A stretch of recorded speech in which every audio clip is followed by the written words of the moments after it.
Labą dieną visiems. Dabar, kada su Saulium kalbėjom ir paprašė manęs pakalbėti kažką apie peties chirurgiją ir ultragarsą, tai ten programai rašėm belė ką, kad būtų. Aš pats tokį pamačiau, kad galbūt nebus labai įdomu gydytojams, radiologams klausyti, kaip mes ten tos rotatorius siūvom ir kokias patologijas mes ten kaip gydom, bet galbūt sujungti ir echoskopijos duomenys ir tam tikras patologijas su radiniais mūsų operacijos metu. Dabar jeigu pasižiūrėti dinamikoje, kai aš pradėjau savo karjerą, tai tada ir Gražina, žinau, kad pradėjo karjerą su echoskopija dirbti, bandyti tą echoskopiją daryti pečiams ir mokintis, tai tuo metu mes labai tikėjom tą echoskopiją, kad tai yra auksinis vos nestandartas ir tuo metu nebuvo prieinamas magnetinis rezonansas, o jeigu jis buvo prieinamas, tai jeigu lygint 2000 tarkim metų magnetinio rezonanso kokybė Lietuvoje ir echoskopija, tai šiai dienai tai sakyčiau, kad tas pats visiškai. Tuo metu buvo. Dabar dinamikoje žiūrint, jeigu tarkim, kiek aš ligonių siunčiau echoskopijai dėl peties patologijos prieš tarkim 10 metų, prieš 5 ir dabar, tai ženkliai yra sumažėję ir dabar minimaliai siunčiu tai daryti dėl to, kad prieinamas tyrimas magnetinis rezonansas mums atsako į daugiau klausimų, bet kokiu atveju nenuvertina mes echoskopijos tokio kaip tyrimo ir atsižvelgiam dalinai į duomenis, kuriuos jūs parašote. Dabar, jei žiūrėti literatūros duomenis, tai bandžiau ieškoti straipsnių įvairių, tai čia vienas iš toks įdomesnis yra sistematinė literatūros apžvalga, žiūrėti galūnių diagnostiniai ultragarsiniai tyrimai nuo 72 metų iki 2014 metų ir jie apžvelgia visų sričių echoskopijas, peties, alkūnės, riešo, tenkelio, visų galūnių ir prie peties jie išmeta tokias išvadas, apžvelgia daug literatūros straipsnių ir duomenų, kad jeigu taip yra trečio laipsnio kaip čia rekomendacija, kai valenteliai matote, tai tai yra pirmo pasirinkimo tyrimas, kuomet mes norim diagnozuoti kalkėjantį tendinitą, pilnus rotatorių plyšimus, tai yra pilno storio bicepso patologija,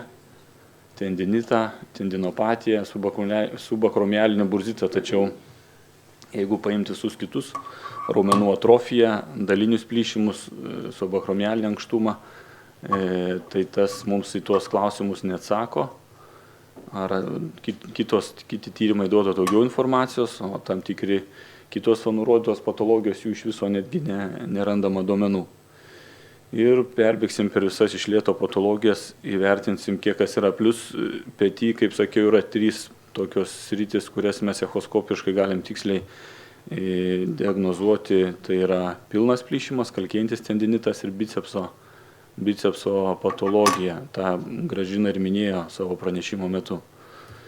Ir yra subakromialinis ankštumas tokia patologija, kuomet kiekvienas, kai aš sakau, turi savo tokį tuningą, turi peties sąnarį ir mes visi turim skirtingus akromenus. Jeigu jau Dievas lėmė, kad jūs turite 3 tipo akromeną, tai jūs anksčiau ar vėliau turėsite rotatorių plyšimą. Tai ar bus jisai trauminis, ar bus degeneracinis, tačiau tuos dalykus sukels vėliau rotatorių plyšimus. Dabar echoskopiškai nustatomi, jūs ten matuojate tos atstumus, milimetrus, mums tas duoda informacijos, kad yra ankštumas, bet vis tiek pagrindinis tyrimas prie viso šito, tai yra rengenologinis tyrimas, kuomet mes tam tikrom projekcijom galime įvertinti, kad petinė atauga yra kablio formos ir kokio dydžio yra, ar yra pridėtinis akromenas. To rengenologinis tyrimas vis dėlto lenkia echoskopiją šitoj situacijai. Dabar echoskopijos panaudojimas praktikoje, vėlgi radau straipsnį, kur yra kai kas įvedinėja vaistus su subakromialinį tarpą dėl ankštumo, dėl burzito echoskopo kontroliai, tai tyrimai rodo tam tikri, kad nėra skirtumo, ar mes juos injekuosime echoskopo kontroliai, ar aklai injekuosime, rezultatas bus tas pats. Tai tą naudot galima, bet tai nesuteikia kažkokios privalumo prieš paprastą metodiką.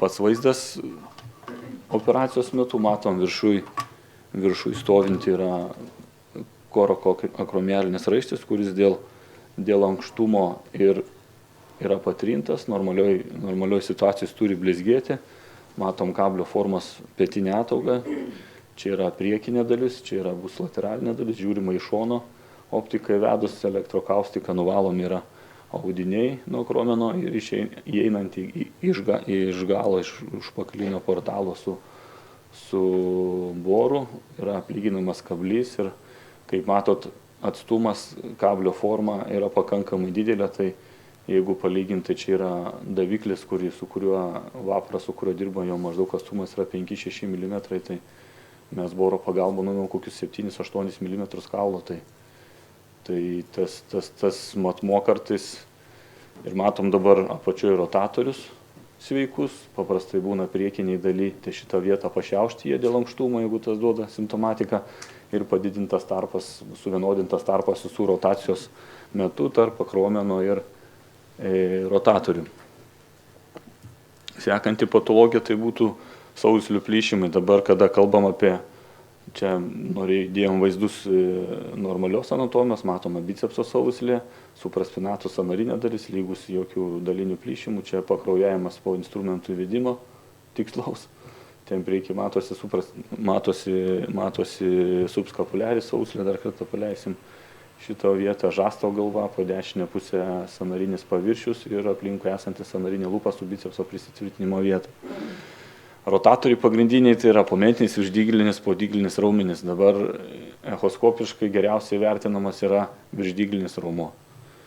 Ką rodo studijos tyrimai, yra momentinė sauslė, mes turime klasifikuojama pagal dydį sužalojama yra 5 tipų, ta prasme, plyšimai, kada mes turime minimalius, 1, 2, ten 3 laipsnio, 4, 5, kada turim čia 4 laipsnio plyšimas, kada turim pilną supraspinato, subskapuliarės sauslės plyšimą su retrakcija. Čia vaizdas artroskopinis po šito sauslės plyšimo susivimo, su fiksavimo su inkariniais siūlais. Dabar, ką rodo mums studijos atliktos, tai vėlgi echoskopija tyrimas nėra blogas, kaip sakau, bet kuomet mes turime mažesnius plyšimus, tai tikslumas yra labai nedidelis palyginus, tai 40%, tai realiai neteikiamus tos informacijos, kad mes galėtume 100%, 90% pasitikėti aklai echoskopija. Prie didesnių plyšimų mes matysime, kad tas tikslumas yra didesnis ir tas duoda rezultatus žiūrint, bet vėlgi kaip vystant diskusiją, ką mums reikalinga, tarkime, echoskopija, tai ar mums svarbu nustatyti, ar yra plyšimas ar ne, tai kartais ortopedam tai yra, kaip pasakyti, pagrindinis klausimas yra, kaip priimti sprendimą, ar mes turim gydyti chirurgiškai tą sužalojimą, ar degeneracinius pažeidimus, ar gydyti juos konservatyviai.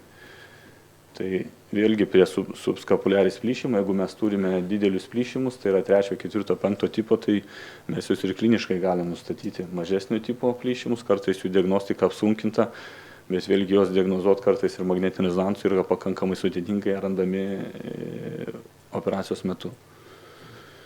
Dėl to čia kaip ir jų išvados tyrėjų, kad 236 pacientai tirti, kad jeigu turim ir neigiamą echoskopiją, bet yra priekinės peties skausmas, vis tiek reikia atlikti magnetinį rezonansą ar daryti artroskopiją dėl galimai įtariamo subskapuliarės sauslės plyšimo. Ir vėl čia trumpas filmukas apie, čia yra 2-3 tipo plyšimas, matom subskapuliarės sauslė, išvalomas priekį esantis surandėjęs aukščiau rotatorių intervalas, kuris struktūra yra realiai funkciškai nereikalinga. Peties sąnarį galima ją rizikuoti, darant revizijas randam po to, kad vėl susiformavęs naujas jungiamasis audinys tarpe, įvedamas inkaras prisitvirtinimo vietą ir yra įvairios metodikos, kaip sauslė yra prifiksuojama į vietą ten, kur jinai turėtų būti, su siūlais ir specialiais inkarais vaizdas vėlgi po fiksacijos, sauslė prifiksuoti, čia matosi va bicepso, ilgoji galva, ten priekį matosi trumpoji galva, kur tvirtinasi prie korakoido. Dabar viršdyglinio raumens sauslė, tai kaip sakiau, vėlgi echoskopija, tai yra turint pilną plyšimą, kada turim pilną su retrakcija, tai vėlgi tą matom gražiai ir echoskopiškai, tai galima vertinti, bet problema yra daliniai plyšimai. Plius mums kas teikia informacijos ir kas mus domina operuojančius, tai yra ne tik, kad sauslės būklė ir kurioje vietoje jinai yra, bet raumens būklė. Ar mes turime seną plyšimą degeneracinį, ar tai seną trauminį plyšimą ir mes nebeturim raumens, turim jau raumens riebalinę degeneraciją, to pasiekoja bet koks siuvimas fiksacija praranda prasme, ar mes turime normalų raumenį, normalią struktūrą ir fiksavus susiuvus sauslę turėsime gerą funkciją. Tai realiai, kiek aš skaitau tas echoskopijas, nekarto neteko matyti, kad kas nors rašytų išvadas apie ultragarsinio tyrimo, kad būtų parašyta kažkas apie raumens riebalinę degeneraciją echoskopiniam tyrimui, nors ten literatūros duomenim galim tai vertinti, bet vėl taigi nėra labai patikima.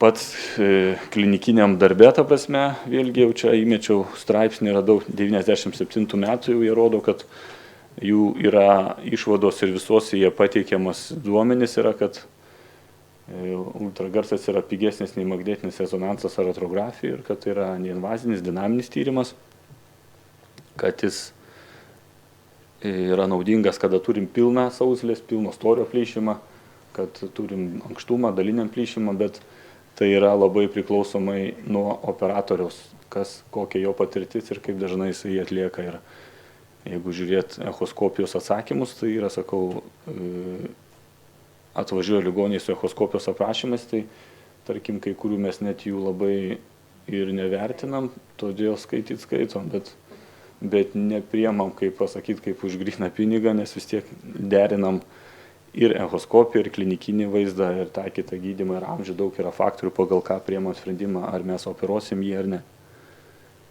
Sekantis vėlgi straipsnis jau šiek tiek jaunesnis, 2008 metų. Vėlgi lyginti duomenis, vėlgi tą patį duoda, ką Gražina irgi minėjo, kad procentas tikslumo ir jautrumo ir specifiškumo yra panašus ir pakankamai aukšti, bet vėlgi tai yra patyrusiuose rankose. Tai tas vėl gali pasitikėti, bet negali 100% vien tikėti magnetito echoskopiją ir vien tik tai remtis echoskopijos duomenimis. Yra pačioj čia vėlgi nuotraukos, yra pilno storio supraspinato sauslės plyšimas su tam tikra retrakcija ir pravesti siūlai per sauslę, jinai vėliau fiksuota susiūta anatominiai vietoj ten, kur turėtų būti.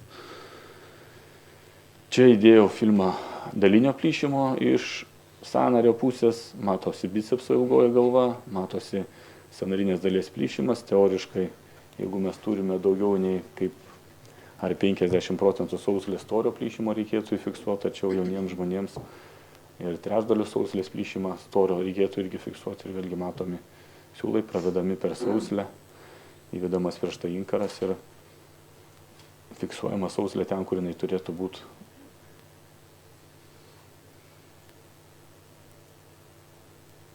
Pravesti siūlai ir vėliau bus vaizdas subakumeliniai pusė, atliktas jau ir akromnoplastika. Nuimtas, aplygintas akromnas dėl ankštumo buvusio ir užrišami siūlai, pritvirtinama sauslė ten, kur jinai turėtų būti. Čia po dešinę pusę bus didysis gumburas, matosi net dėl kompresijos privertinama. Fiksuojama dabar echoskopiškai, kur minėjo Gražina, kad įvertint rotatorius po siuvimo, tai yra vėlgi priimt sprendimą prigijo, neprigijo labai sudėtinga, kadangi yra įvairių plyšimų, čia aišku įdėjom visus filmus tokius, kur jie idealiai susisiuva, gražiai, mes turim gerą funkciją vėliau ir didelį šansą, čia vaizdas vėliau iš sąnario pusės prigyti, tačiau tam tikrais atvejais ne visada pavyksta susiūti rotatorius tiek, kiek mes norim juos susiūti ir lieka kartais ir defektai, bet tas dalį žmonių ir neįtakoja, kaip pasakyti, funkcijos. Ir įvertinti sugijimą, tarkim, jeigu tie rotatoriai nebuvo pilnai susiūti, echoskopiškai, nežinant, jie prieš tai buvo nepilnai siūti, pakankamai sudėtinga yra. Čia tas pats kaip ir po echoskopijos, tarkim, po menisko siuvimo turim menisko plyšimą parakapsulinį, mes juos susiuvom, sufiksuojame, kad jie sugytų, įvertinti tiek magnetinių rezonansų, tiek echoskopiją, ar jis prigijo ar nėra, pakankamai sudėtinga. Jūs matot, kad tai yra kažkokios fiksavimo medžiagos, kažkokie tai randiniai audiniai tarpai, bet įvertinti jo stabilumą duoda į sklininką nelabai, tas, sakau, sunku pasakyti. Ir vėlgi jau čia paskui to pačio tipo straipsnis 2015 metų, duomenys praktiškai tie patys visi, kaip ir 97 metais darytų tyrimų. Čia metanalizė padaryta daugelio straipsnių ir atsakymas toks, kad vėlgi ultragarsas geriausias dėl pilno plyšimo rotatorių manžetės, įvertinus kainą, tikslumą ir saugumą. Bet vėlgi echoskopija neatsako mums visas klausimus, to prasme, ką mes norime.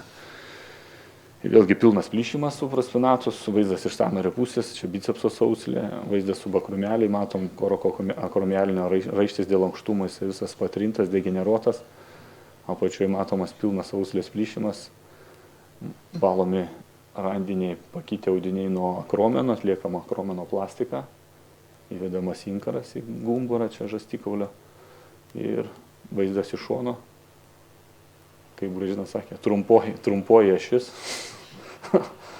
ir pravedami siūlai per sauslę, sauslė vėliau fiksuojama vietoje ten, kur mes norėtume, kad jinai būtų.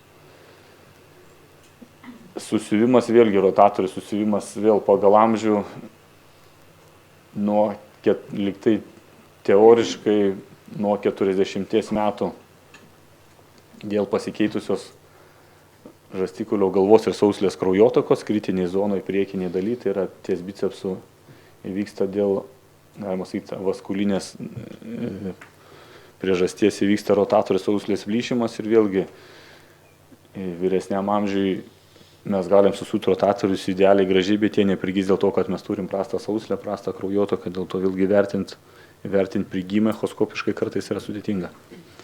Sekanti patologija, kuri ultragarsų gerai diagnozuojama, tai yra kalkėjantis tendinitas. Bet vėlgi, visuomet, kuomet kreipiasi ligonis, pirmas tyrimas, kurį mes darom, tai yra rengenologinis. Tai kalcinatus, kuriuos mes matom rengenologiškai, echoskopijos daryti vėl nebetikslinga.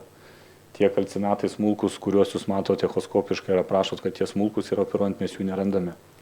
Dėl to, jeigu matom kalcinatą subakromelį esantį rentgeno nuotraukose, tai echoskopiją kaip ir nebetikslinga daryti. Tačiau kartais, retais atvejais, būna kalcinatas ne supraspinatus sausliai, ne subakromeliniai burzai, bet infraspinatus raumeniai, tada mes rengenologiškai nematom. Tai tada informacijos echoskopija duoda, bet tas būna labai pakankamai retai. Ir vaizdas artroskopijos metu, gal biški šviesos trūksta, bet matosi čia supraspinatus sauslė, matosi kalcinatas, kuris yra, gal kažkas iš jūsų yra atlikinėję, galima ambulatoriniam sąlygom daryti vietinių anestetikų pagalba echoskopo kontroliai kalcinato pašalinimą, kuomet į kalcinatą suleidžiami nuskausminantis vaistai ir adatos ilgesnės pagalbai jisai suardomas ir praplaunamas. Metodas geras, tačiau tam kartui ligoniui palengvės, tačiau mes atlikdami tokį išvalymą sukuriam burzinės dalies dalinį plyšimą ir kas matosi vaizduose, visą laiką būna uždegimas, kraujuoja sauslė, ko normalioj sauslėje nebūna. Ir sukurdami dalinį plyšimą, mes pašalindami kalcinaną vien tik tai ultragarso kontrolėje, vis tiek paliekam šansą ta prasme, likti tam tikriems simptomams. Sekanti patologija tai dvigalvio raumens ilgosios galvos patologija, tai vėlgi tai echoskopiškai gerai vertinamas sauslė, matot jūs, kad jinai yra pakitus, panirus, išnirus, uždegimas, matot intensyvėjusią kraujotaką. Bicepso sauslė yra tokia struktūra, kuri vėl ilgoji galva praktiškai nereikalinga, jinai daugiau. Jeigu mes randam ją bent kiek pakitusią peties sąnaryje, tai mes ją kerpam, šalinam lauk, nes nėra bicepso, nėra problemos. Ir yra prancūzų mokykla, jie labai agresyviai pirmi pradėjo tos bicepso sauslės šalinti, net vadina jos biceps killers, French people biceps killers. Tai jeigu tik randa ir kerpa jį, tai vėlgi kada pradėjau pas operuoti, dar taip labai atsargiai tą darydavom, bet yra tekę daryti revizijas vien dėl to, kad palikom bicepsą prisitvirtintą, kažkiek pakitusi. Ir tada daroma jo tenutomija, šalinamas, nepaliekam jo peties sąnarinės, jisai kartais pakitęs kelia daugiau problemų, negu kad jisai yra.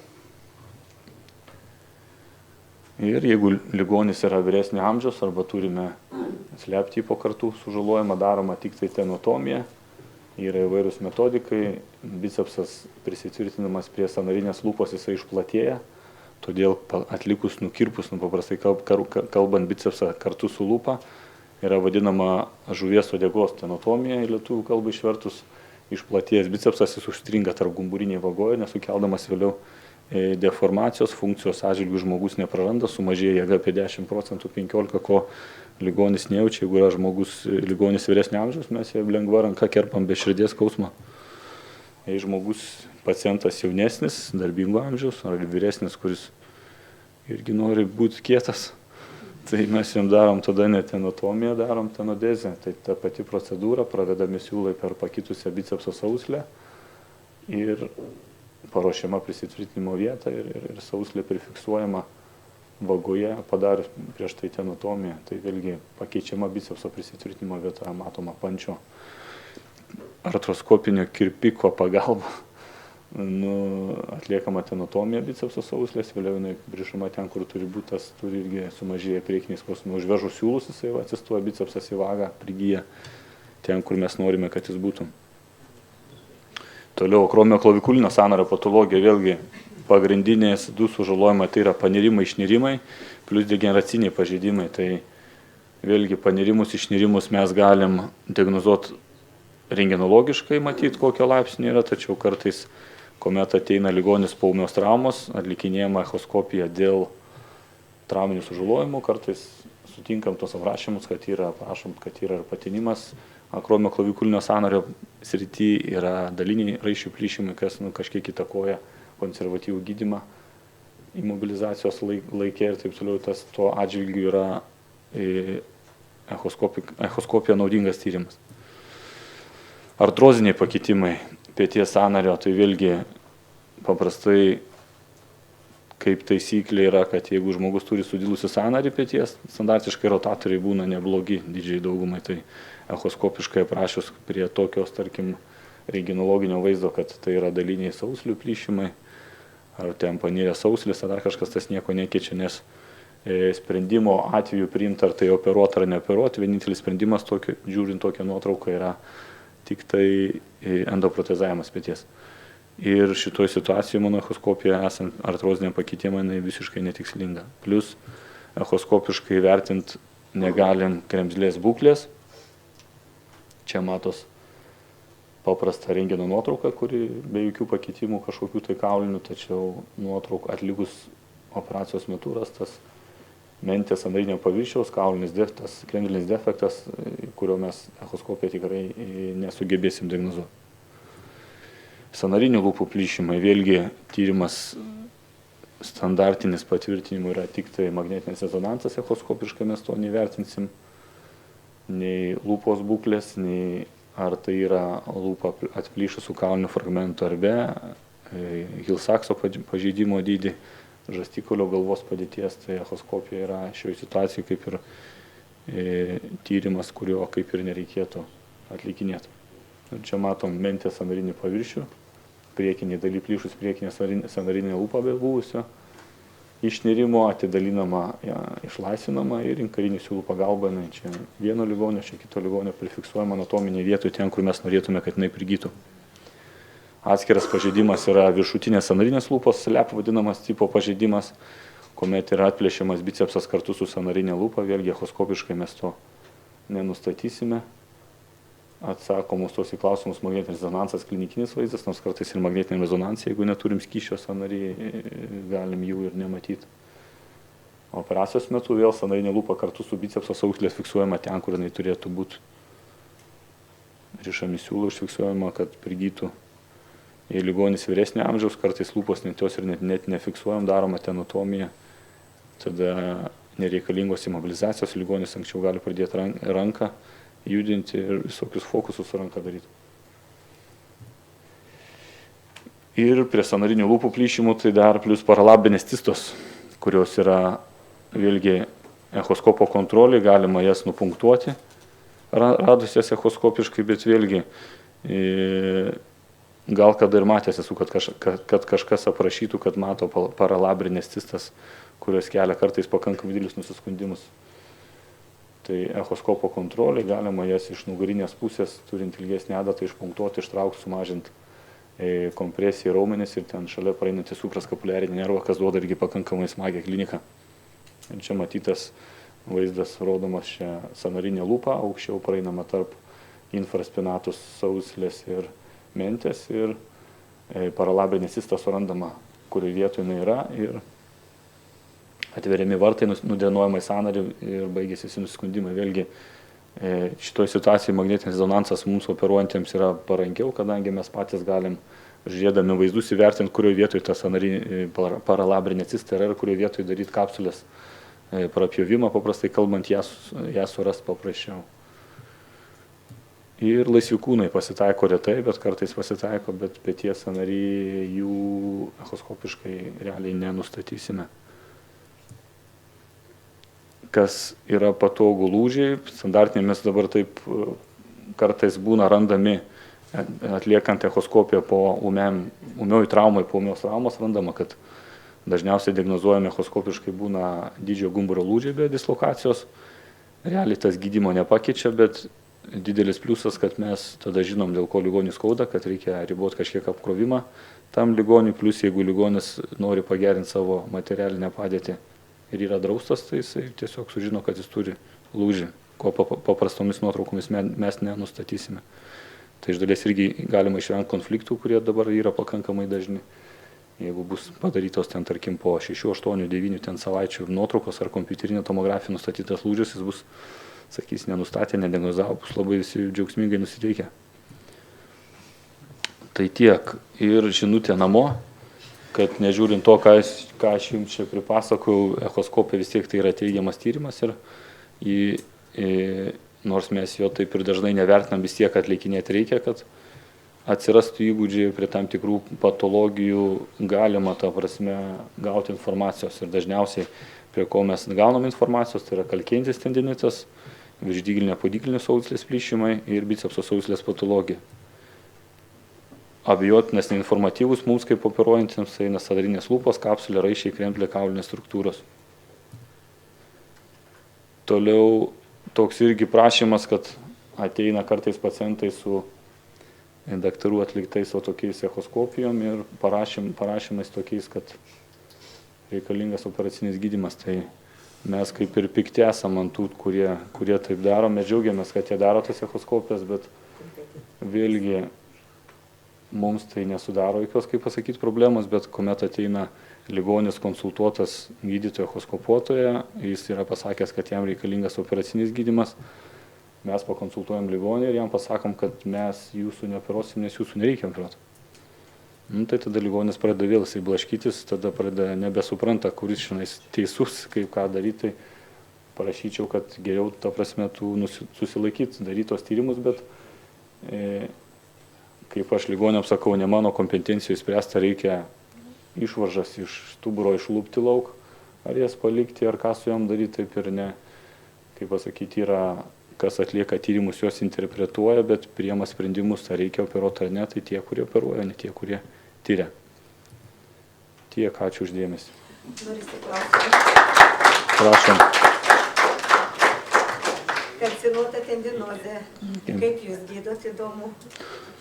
Šiaip standartiškai, jeigu kreipiasi ligonis su kalkėjančiu tendinitu, efektyviausias gydymas yra subakromeliai leidžiami hormonai, vienkartinai. Jeigu po ištirp niekas neištirpsta, tai, ta prasme, ištirpti neištirpsta.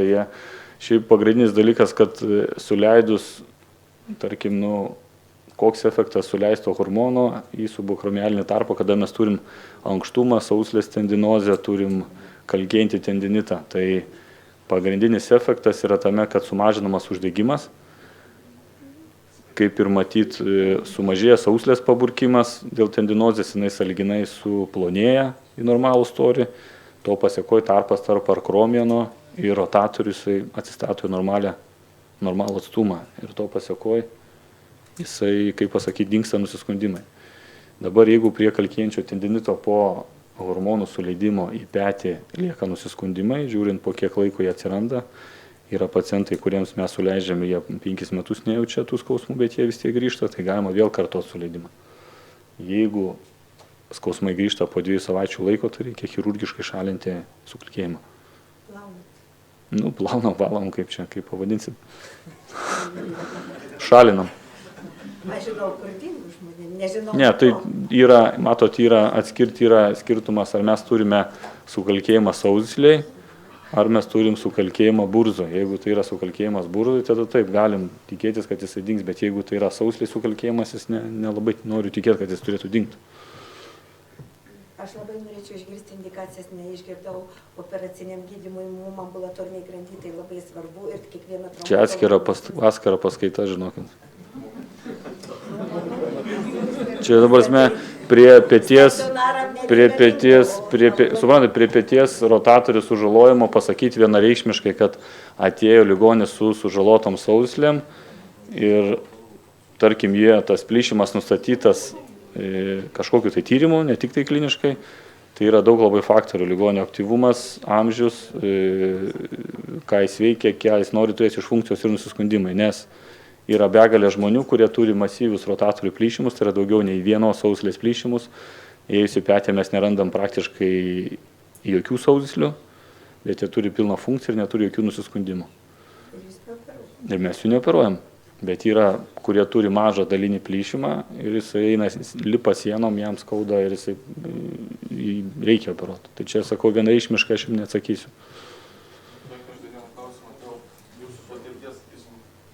Kas jūsų pasitikėjimą echoskopija sumenkino, lyginant su to, kad Gražina pradėjo daryti gydymo vertinant savo gyslės?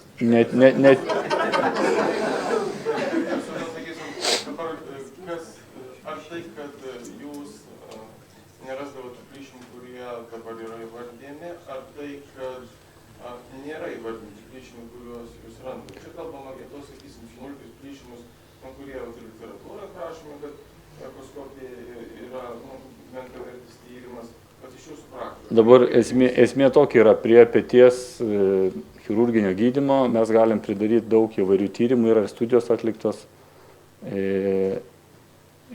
atlikti visus įmanomus tyrimus, kokie tik yra, ir artrografija, magnetinis rezonansas, echoskopija, viską padaryti, operuojant ras iki 20% patologijos, kurios tu nenustatėjai visais tais tyrimais. Čia vienas dalykas, bet realiai, jeigu vertinant dinamikui tos aprašymus, ir ateina echoskopija, kuri atlikta tam tikrų daktarų, mes matom, kad tikslumas yra kitoks, negu kad iš kitur kažkur. Aš dabar nepradėsiu čia link kažkokius asmeniškumus. Esmė, kad echoskopija mums atsako tik tai dėl supraspinato sausgyslės, dėl bicepso ir dėl ankštumo. Visi kiti dalykai, subskapuliaris plyšimai, infraspinatus plyšimai, artrozė, laisvikūnai, sąnarinės lūpos, sleptipo pažeidimai, mes negaunam informacijos. Raumens atrofija, riebalinė degeneracija, paralabrinės cisos, laisvikūnai, mes negaunam informacijos. Ir tai yra daugiau vėl tokia diskusija. Jauniems žmonėms dažniausiai būna daliniai plyšimai. Jauniems žmonėms. Vyresniems žmonėms būna dažniausiai pilni plyšimai. Tai vėl kaip logiškai taip mastant, tikslingiau galbūt būtų vyresniems žmonėms daryti echoskopijas, bet vėlgi vyresniam žmogui ir taip tu pažiūrėsi tą močiutę, žinai, kad jeigu tos sauslės nuplyšusios, bet mūsų atsakymas yra riebalinė degeneracija ar nėra jos. Ar mums reikia operuoti ar ne. O jaunesniam tas dalinis ar pilnas plyšimas, čia tokia, sakau, sunku labai tą išdėlioti keliais sakiniais, nes realiai šiai dienai, kadangi magnetinio rezonanso kokybė ženkliai geresnė negu prieš 15 metų ir magnetinis rezonansas yra lengviau prieinamas didžiai daliai pacientų, tai mes labiau džiaugiamės magnetinio rezonanso negu kad echoskopija. Bet galvoju, kad didžiausia problema tai būna tyrėjų išvaizda. Taip. Kitas dalykas, plus tai yra, kaip pasakyti, tyrėjas, jisai pažiūri, aprašo taip, kaip jam atrodo. Ten tų nuotraukos vienos dviejų atspausdinimas vėl kelia juoką, nes ten šešėlis, kažrodiklis, čia ateina ligonis, čia man sauslė plyšusi. Plus kitas dalykas vėl, echoskopiją mato tik tas tyrėjas. Magnetinį rezonansą gali keli žmonės pasižiūrėti. Vėl toksai, nauda didesnė, bet tai vėl sakau, tai ne pasakymas, kad jo nereikia daryti. Vis dėlto aš norėčiau pasakyti, kad peties programa yra multidisciplininė. Ir tai nėra, aš suprantu, kad jūs kalbate iš chirurgo pozicijų, net nežinau, galbūt turėtų šeimos daktaras šitam visam, kaip sakant, valdytojai, ką daryti su petim. Todėl kad čia gali būti ir nervų pakeitimai. Taip. Čia gali padėti žmogui ir reabilitologas, ir skausmo klinikos darbuotojas. Ir čia tą visą tokį, kalbant iš ligonio pozicijų protokolą, tai reikėtų, nežinau, galbūt mes irgi turėtume panagrinėti. Mūsų vieta ir kur Peties. atskira vieta, reabilitologo Taip. kineziterapeuto vėlgi atskira. Kiek žinau, Amerikoje, tai man atrodo, šeimos gydytojas išsiuntinėja. Jo, bet Kaip jūsų patirtis? matot, Lietuvoje supratimas apie peties patologiją prieš 15 metų ir dabar yra kardinaliai skirtingas. Nes jeigu paim, tarkim, 2000 metus, kai aš pradėjau rezidentūrą, tai tie, kas darė šiuolaikiškai petį Lietuvoje, tai buvo keli žmonės tik tai, kurie operavo, turiu omeny. Šiai dienai mes turim jų daug, ta prasme, kas tuos dalykus daro. Plius būdavo nuo tarybinių metų tokia diagnozė, dar dabar labai retais atvejais, periartritis, humeros kapuliaris, nėra tokios diagnozės. Tai vėl būdavo suverčiama viskas, kad tai ligonė tau periartritas, ir ligonis džiaugiasi, kad jis turi tą periartritą, jam niekas negali padėti. Šiai dienai yra tokių ligonė atvažiuoja iš rajono, sako, man sakė, šeimos gydytojas yra periartritas. Gerai, jums periartritas, tai gal. Bet tos sprendimas to nepakeičiamas, ką toliau su juo daryti. Ir tas, kaip jūs sako, taip, tai yra multidisciplininė problema, kaip bet ir kuri, manau, medicinoje dalykas multidisciplininis yra, bet turi eiti kažkokie mokymai tiem šeimos gydytojams, supratimas, nes tas labai stipriai keičiasi, nes čia atsakyti vienareikšmiškai sunku ir kur kieno vieta. Bet šeimos gydytojas kiekvieno paciento su peties skausmu nesiūs traumatologui, ambulatoriškai dirbantis gydytojas. O dabar šiandien neišgirstam indikacijų pagrindinių. Jeigu žmogus nenori operuotis, kam siūsti traumatologui? Tai pas psichiatrą. Jūs esat neteisus, ironiškas. Matot tą pasakyti, čia...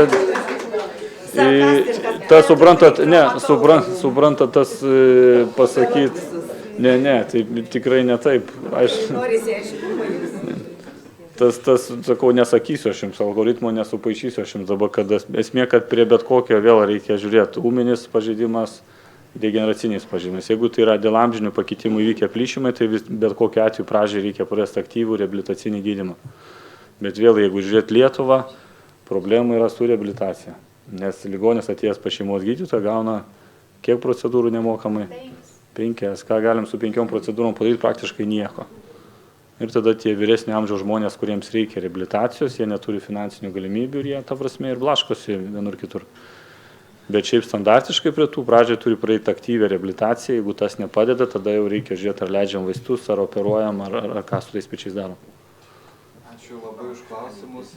Teisingai kitų pranešimo. Aš dar vieną sakinį. Bet tik vieną. Taip. Čia tokia diskusija išsivystė, kas geriau magnetinis rezonansas ir echoskopija. Tai iš savo patirties galiu pasakyti, kiek paskaičiau.